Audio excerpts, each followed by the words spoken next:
Around 6 months ago, I made a tour video of my garage talking about a pending remodel. And well, I'm finally gotten to the point where I'm going to start this remodel.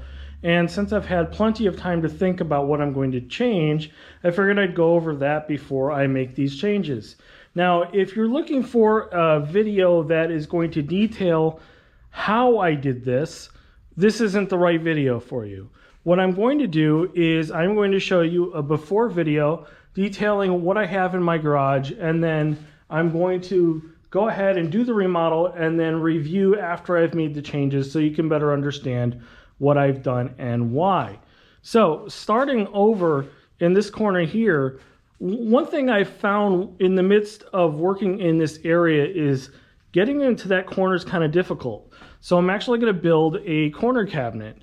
But rather than a traditional cabinet with a regular door, I'm actually going to put in a recessed door that's about 6 inches deep, which will hold my sanding materials. It'll also hold my drill bits, and it will actually have a French cleat system built into that door so things can be adjusted the way they are. But what that does is that eliminates all of this very, very difficult to reach corner and makes it easier to reach. Consequently, it's also going to make moving my charging station and my storage for all my tools a little bit easier because I'll be able to shift everything over. Another thing I'm going to change is these outlets. So when I originally built this garage, I didn't know that I was going to be storing wood here. And over time, what I've noticed is, if I can move these up even 3 inches, what this does is it allows me to store 80 strips of plywood, which is the material I use to make my bench work, pre-cut, ready to go in this corner.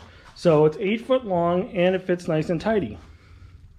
The third thing that I'm going to change, and which I've already done half of the job, is I'm actually going to eliminate this air conditioner and put the window back in. This serves two purposes. One is I no longer need this air conditioner. It's also currently in the way. And then the second one is I actually have a fire pit that's outside, which I want to be able to see. So when I am in the garage working, I can safely watch the fire just in case. So, and that new air conditioner has been moved to the back window of the garage. So it's still out of the way. And this area stays pretty clear actually, although I need to clean it at the moment. And I just put a fan in front of it to help promote the circulation of air within the garage. The third thing I'm going to change here is this little storage unit. And right now what this does is I've got all the little odds and end tools that I don't use very often, but I want to have available to me in there. And while it works great for that, as you could hear just moments ago, is it does interfere with my squares, in that every time I have to remove this, I have to remove the entire lid. So I'm actually going to turn this into a drawer and put a flat top on it and just bring this straight across and down. So I'll continue to have bit storage here, but I'll have 2 drawers, one for the junk and then one that's actually for my instructions for all of my kits. One of the things that I did really like about this current setup is this was one panel of a shelving system that came with the garage, and I saved it specifically so I could use it for magnets. That's actually worked really well because I can just put my current order that I'm working on right here above my miter saw. I can see exactly what I'm doing. So that's actually going to stay, although it might get modified, it might get painted or something like that. Another thing in this garage is I use a lot of 6-inch bar clamps. So I've got probably 120 of them here in the garage. So I know I've got 60 or 70 of the red ones here, and then I've got a bunch of the Harbor Freight ones up here on the shelf. And that's actually another reason I'm putting the cabinet in the corner, is because I actually can't reach those without actually getting up on the counter. So in addition to changing this stuff, I'm going to also make sure that my French cleat system is extended all the way across the garage in a consistent height, so it's even all the way across. Therefore, if I do want to move some things around, I can. Now, the miter station itself works great as is. However, I do have an issue with dust collection. I do have a dust collector built into it right there. So that actually runs up a pipe along the back. I've got it heat molded into a recess that sucks air out of the trash can here. And then the dirty air is sucked into the trash can. So even though I've had this set up for, I kid you not, about 4 years now, I have never cleaned that bag out. But what I have to do is I have to enclose this better. So right now, the dust collection works okay. But in order to improve that, I need to have a second hole here for the dust. Basically, I need to make it easier for the dust to fall into that trash can versus just kind of hovering and circulating in this area. And part of what I'm going to do to fix that is I'm actually going to raise the height of it to the same height as the table saw. And that's going to do two things. One is it's going to give me an extra 2 inches roughly down here for clearance, so I can move that trash can over a little bit and get that better circulation. And it's also going to make it easier for me to cut larger materials. Now, you may have seen it in a few other videos where I'll actually assemble a module partway and then I'll actually lay it on this area to cut a miter or something like that. It's typically a miter. I'm usually cutting triangles or something like that. But that height difference, even though it's only about 1.5 inches, really becomes a real pain in the butt. So I'm going to raise everything on this wall up about 1.5 inches to 2 inches, whatever makes it level with the table saw, so I don't have that issue anymore. And functionality wise, that's not going to do anything for me because I am all torso anyway, so raising it up a little bit will actually be helpful because my hand just barely lands flat on the table as it is.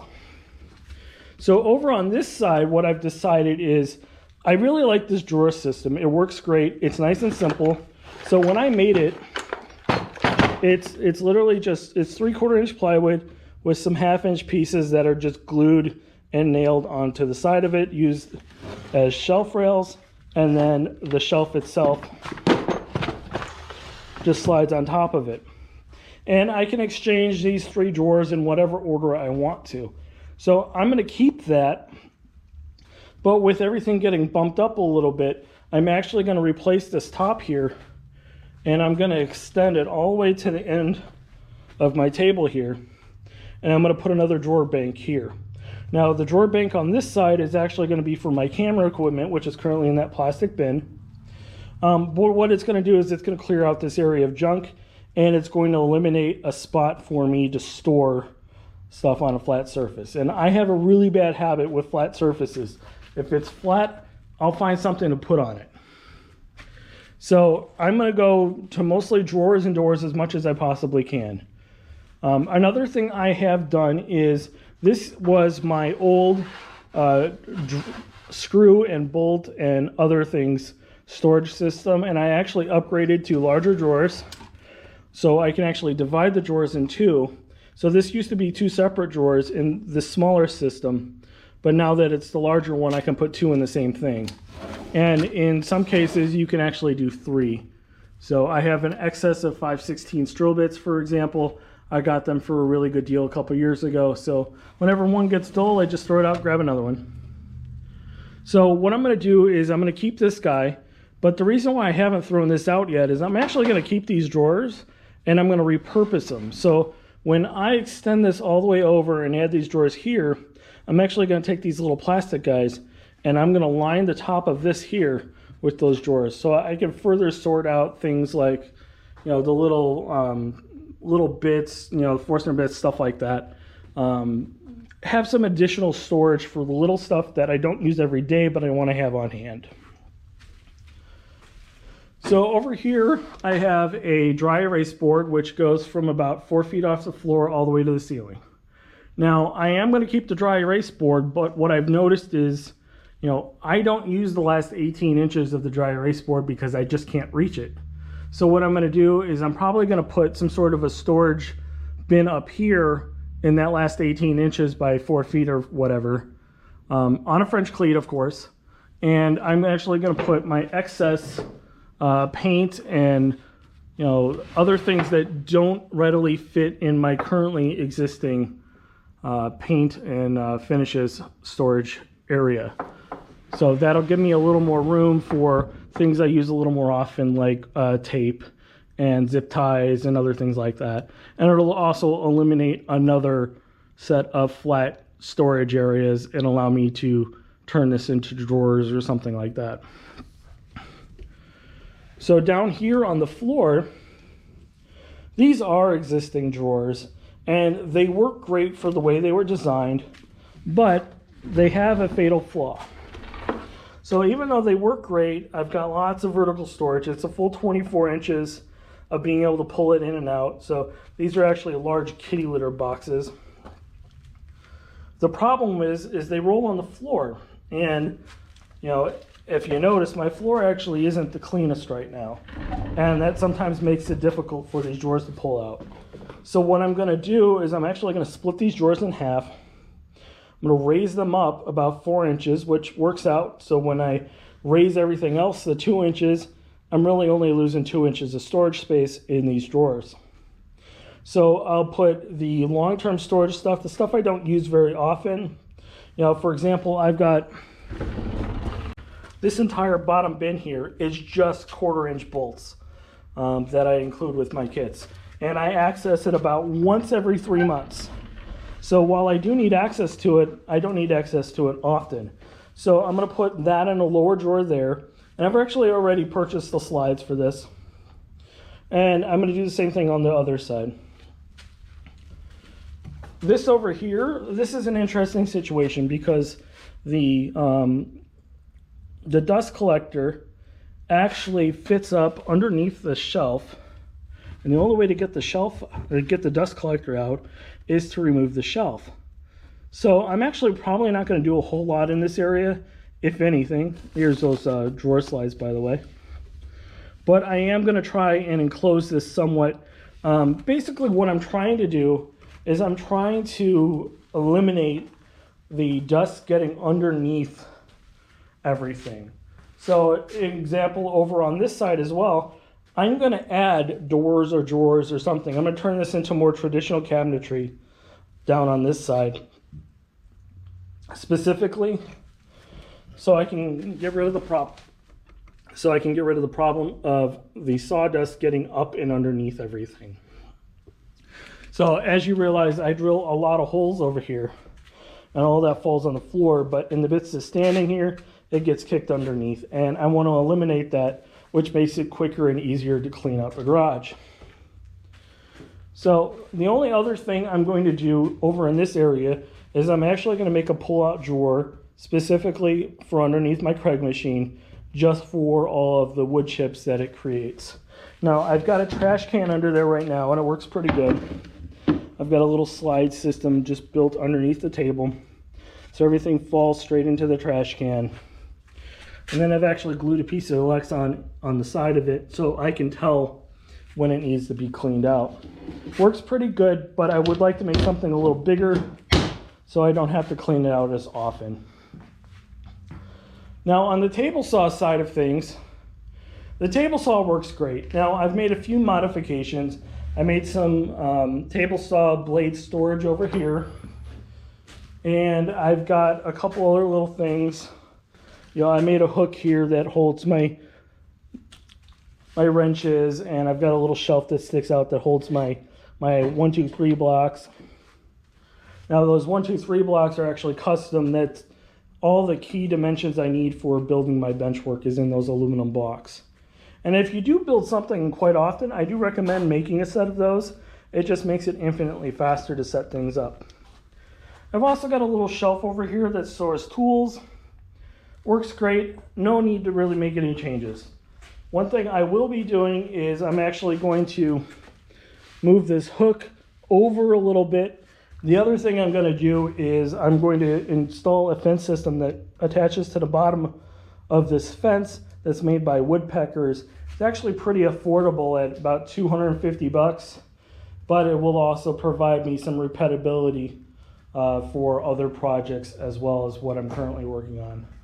My outfeed table, however, is one thing I'm definitely going to be changing. Now, when I originally designed this, I actually designed it with storage, little storage compartments, thinking I was going to use it. You know, I've got a little shelf here along the side, and then I made an additional shelf here just underneath by the legs for my levels and stuff like that. But what I've found over time is the only ones I actually use are my long drywall squares. So I've got a 2-foot and a 4-foot on the other side. So I'm actually going to remake this table, and I haven't decided if I'm going to do it in wood or steel frame yet, but I am going to make it thinner, new top, all that sort of thing. And the reason for that is I still want to keep my drywall squares there, but everything else can go away. And if I can get an extra 2 or 3 inches, then I can store a trash can under there, which eliminates more storage headaches and gives me more floor room. So that said, that's what the garage currently looks like prior to the remodel, which is going to happen now. Hi guys, and welcome to the 2022 shop tour. We're going to go ahead and get started, and I'm going to point out all the stuff that I've changed, and there's been quite a few changes in this shop. So getting started, the biggest change in the room is I now have cabinets underneath everything. Before, it was just plywood with 2x4 frames underneath. So I had plenty of storage, but I also had plenty of mess. So that was one of the first things I did, is I wanted to make sure that, you know, in this corner in particular, because this is actually a template for drilling holes, that when I do create a lot of sawdust, it falls straight to the floor and it's easily something I can clean up. So getting started over here, I've got my Craig machine. Now this is an older Craig machine. They actually don't make this anymore. Not the electric version anyway. They do make a pneumatic version of this Craig machine, but the beauty is it's just pull handle and it goes. So that has been a staple of my shop. This is the reason my business exists. I moved my air conditioner from the window over there to the window on the back of the shop, specifically for 2 reasons. One is this actually makes for better airflow for the air conditioner, keeps away from the main dust creation spot, which is the miter station. So the filters don't get clogged up as badly. And then it also I work in this area a lot, so it just tends to work out a little better. And then the other reason is I want to be able to actually see out my window, because right out my window, and you can't see it right now, but straight out that way is my bonfire. So when I'm burning, I can still watch the fire and make sure it's safe without having to leave the garage. So one of the things I wanted to point out is I've got my rigid palm router here. I've got it mounted on a very tiny base. Now, if you're doing something like this, you'll probably want to mount it on something a little wider, but for what I'm doing, you know, I'm cutting 3.5-inch wide pieces of plywood, drilling a 1-inch hole, and then I'm rounding the edge off. So this makes it so it sits a little flatter, works a little better for my purposes. And then I picked up this little push button, a start-stop button, so I can start and stop it with a safety button there. And that is actually just plugged in up and underneath the cabinet there. So basically I took a 6-foot extension cord, put this in the middle of it, and then plugged my router into the extension cord, plugged the extension cord into the outlet that's up on the wall there. And then as you can see, I've got plenty of storage underneath. You know, a couple DeWalt storage boxes, which I picked up during Christmas for 10 bucks a piece. And then some other stuff. This is kind of my junk drawer / little template area. So this is you know, what I use to mark my holes for my cabinet pulls. And then this also happens to be what I use to mark a couple other projects. And then I've got a couple other little things in there as well, some zero clearance inserts for my miter saw. In the second compartment here, I just have my excess wood storage. This is usually cutoffs for making legs and stuff like that, but it also works for risers for me. Building model railroads, it works out pretty well. And here in this corner, I've got kind of a weird situation. I've got a 2-foot long door with a 1-foot long door attached to it. But the beauty of that is it actually opens up this entire space. So I have a 4-foot long cabinet here to here. And then as you can see, I've got plenty of storage. I mean, I've got a small drill press in here in storage. So it's a little messy at the moment because my main drill for drilling with my template is stuffed in a hole here. But, you know, this is about 1% of the sawdust I used to have down in this area. So it's a vast improvement. Another big change I made is I've always had a trash can here underneath my drill jig, but I was able to upgrade to this Rubbermaid product here, and it works really, really well. So I've got this big, nice 12-inch wide compartment, and I can just push the sawdust in and out of the way as I work. And that's actually what this little notch is for too. So originally it was straight across, and then I noticed when I was pushing the sawdust underneath it, I kept getting hung up on the edge there. So I just cut it out of my way. Doesn't affect the top surface at all, but you know, makes it more useful for me. Up top on this side, I made a couple other big changes. So I've still got my hammer storage and my template storage for my routers and stuff over here, but I did go ahead and make a cordless router storage, and I bought a second router so I don't have to change bits as often. So I've got a flush trim bit on this one and then a 3/16 round over on the other one. And then I did go ahead and purchase a plastic base plate, and this works really well for a lot of different things. So, and it's like 15 or 20 bucks. So, you know, if you find yourself using a palm router a lot, go ahead and pick one of these up on Amazon. So, and then storage wise, it's just held up by a screw. And of course, this is all French cleats, so I can go ahead and move it all around.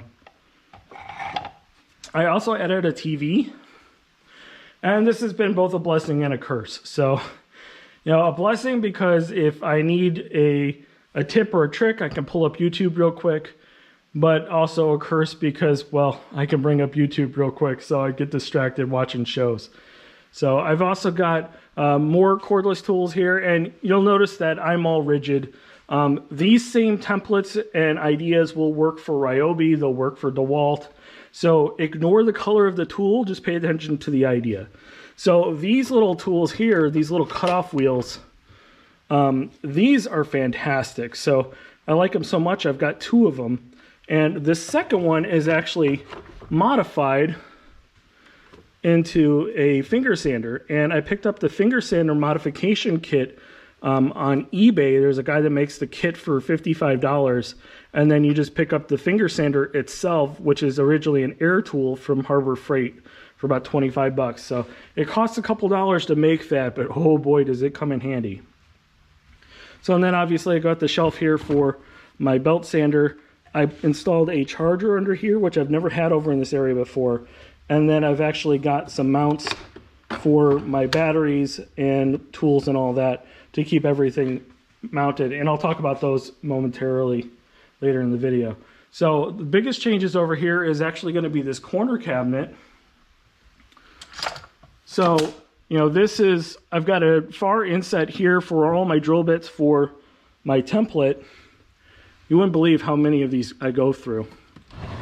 But you can open the door up, and then you've got storage for stuff you don't use as often. So I've got extra sanding pads in here. I've got some disposable earplugs, and just a couple other little things, more drill bits because I'm kind of obsessed. Speaking of which, if you do drill a lot of large holes, if you're an electrician or something, these Spyder stinger bits made by Lowe's are just absolutely phenomenal. So can't recommend them enough, and they're super, super affordable.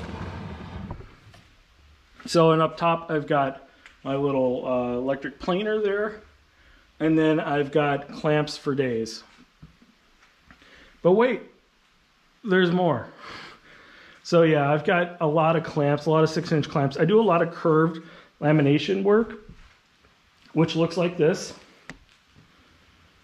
So I use a lot of clamps when I'm doing glue ups. Not really much I can do about it, and actually I wish I had twice as many. So over in this area, I've got my first drawer, and this was one of the changes that kind of stumbled upon. So I used to actually have a little metal tray here that I hooked all of my tape measures on, but now I've got a drawer, and I put a little divider in the front, so the first 4 or 5 inches here are just dedicated to my tape measures.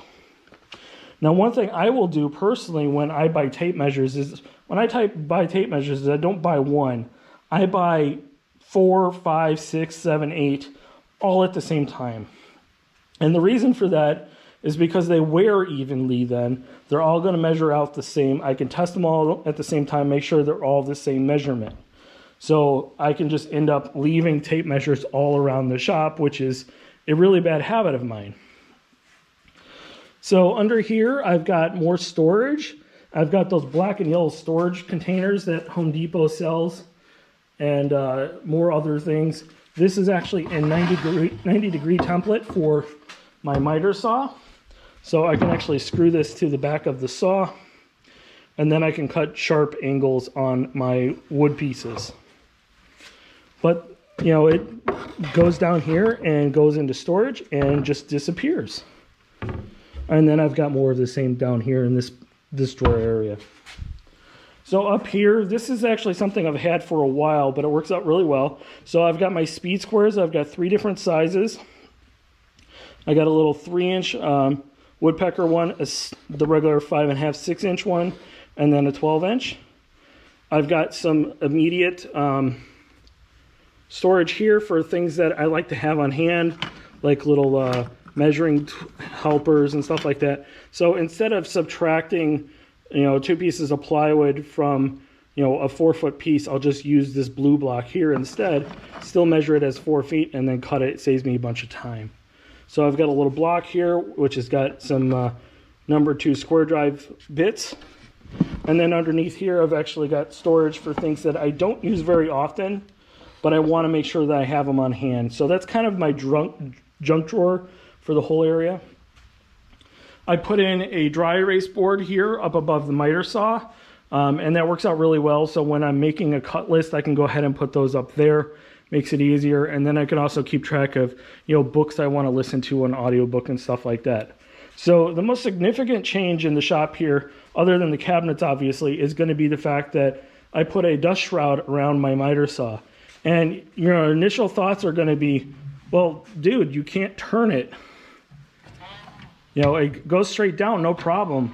But what happens when you have a miter? Well, these are all held on by magnets, and they just come off.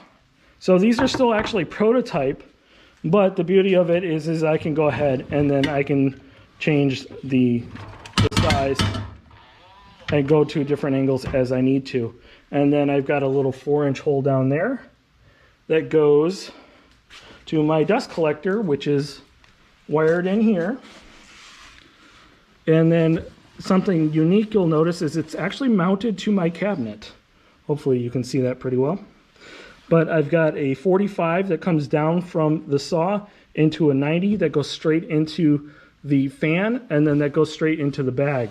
And again, I was able to use this commercial grade trash can, which is only 12 inches wide, and that left me about 14 inches wide over on this side for the bag. So when it does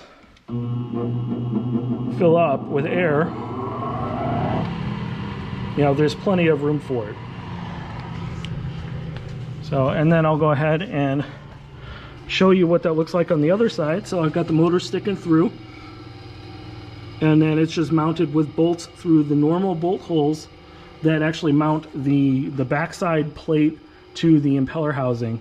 It did take a little time to find those because those are actually metric, but it does work out really, really well. So, and then obviously I've got another drawer here. You know, this is where I keep my drill bits. This is where I keep some other odds and ends. I've got a couple Plano boxes for screws, you know, other little basic bits and bobs. And, you know, I'm still honestly organizing the shop and figuring out where I want to put things. So, you know, things are not exactly where they're probably going to end up. This drawer here is just going to be screws. And then this I actually made a while ago, but this is my original drill bit and driver storage. And as you can see, I still use it a little bit. And then the top one is just more storage. So everything in the shop is held up by French cleats. That isn't, you know, attached to the lower cabinets anyway. I did go ahead and make myself a new holder for pliers and wire cutters. The original one was actually here, and it was only 6 inches wide, and as you can see, I've kind of expanded on my tool assortment, so it's nice to get some extra room there. I even put my wrenches up on French cleats. This is actually my video area, so this is another grab and go box, but this has got all of my camera equipment and stuff like that in it. I've got a little place here to charge my my camera batteries, and then just below it is actually my new storage for, you know, screws and all that. So everything is color coordinated, so I can tell somebody, hey, grab the orange bin instead of, say, grab the Craig bin. So it just seems to work out a little bit quicker. And then obviously when I'm working in the shop, I can see at a glance across the room what it is. So again, up here, I went ahead and made myself some new drill storage. So these are just real simple. It's a 2-inch wide cut with a 2-inch bit at the back. It's cut about 4.5 inches deep. And then I put a couple little screw blocks on both sides to put my long bits in. Now these long bits, these are actually 12 inches long. You can get those on Amazon as well, link below. And then 12-inch drill bits as well. I did pick those up locally. But what I really want to mention is the battery holders. So the battery holders here, just like the tool holders, are made by StealthMounts. So these are actually pretty affordable.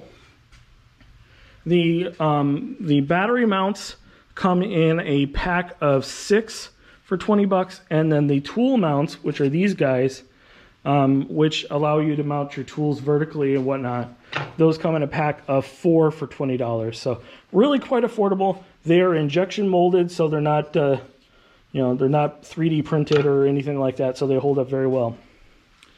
Back down to the bottom here, I got another drawer. This is where I keep my multi-tool with all my Job Max heads.